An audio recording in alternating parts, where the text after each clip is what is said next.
Hey guys मैं just घर बाहरी तो आज बाहर किसी खाइबार अच्छी तो चलतु से सरप्राइज रही कौन खाऊँ कौन नहीं। रबिटक जीवा रास्ता पूर्वर राजाराणी मंदिर पूर्वर भाई को सप ना हूँ हट चिली।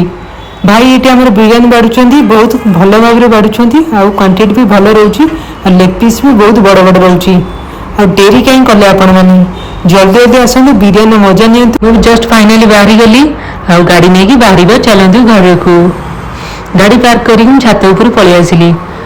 भाई आम एत जोर रबर बैंड बांधि मत गोटे मिनट लगे खोलिया बहुत भल भाव सजेदेली। जरी रे थिला कचुम्बर आ सूप कचुम्बर सूप बाड़ी देली फाइनाली हो गला रेडी। तो गाइस मैं जस्ट बसी खाऊँ बिरियानी आउ बहुत भल भी होती आमर दही आटा दही आम चिकेन सूपटा खाइबा बहुत बढ़िया लगुच। आप भी जाई खाई पारिबे।